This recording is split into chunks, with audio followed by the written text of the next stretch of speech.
media being denied access and moving for access to the court system, which is a substantial risk. When you put all of this together,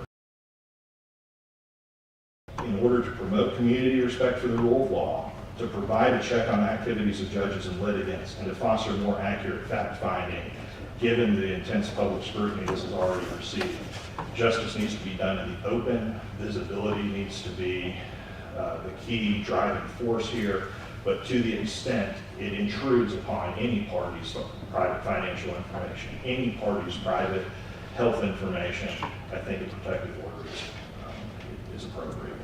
And those are my remarks, unless the court has any questions. Anything else? All right. I received the defendant's motion for protective order. Many of the points made by the plaintiff in this case are also made in the in re estate of Thompson case 636 Southwest 3rd 1, and that was also cited by the defendant in his brief. That case has a lot of standards that the court is to use.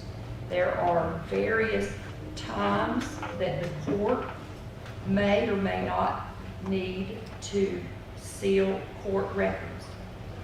The United States Constitution gives the right of the public to attend judicial proceedings and to examine the documents granted by those proceedings. However, the common law right of access to judicial records is not absolute. Every court possesses inherent supervisory authority over its own records and files, such that access may be denied under some circumstances, including when access would promote public scandal or publication of libelous statements.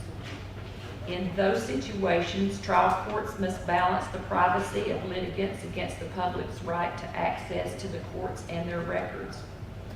However, any restriction on public access to judicial proceedings and documents must be narrowly tailored to accommodate the competing interests without duly impeding the flow of information. That is quoting the Husky case, which there were several cases analyzed by the court in the in-raised estate of Thompson.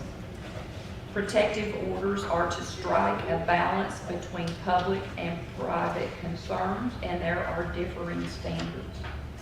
As to discovery, Mr. Preston must show that the disclosure will result in a clearly defined injury.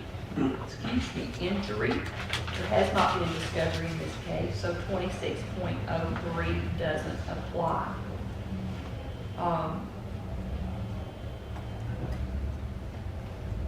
The question in this case then becomes, what has Mr. Preston asked for? He's asked for all pleadings, court orders, the whole file be sealed, as well as the proceedings in court. Such a seal must be essential to preserve higher values and narrowly tailored. This court hasn't been in its defendant's burden to prove these issues. The defendant has not proven a compelling interest, but has used the words that are broad in nature. But, so this court denies the request to Tennessee Constitution expressly provides that all courts shall be open. Because medical records are universally recognized as confidential and they are set aside in the statute as confidential, those records that are produced in this case can only be unsealed or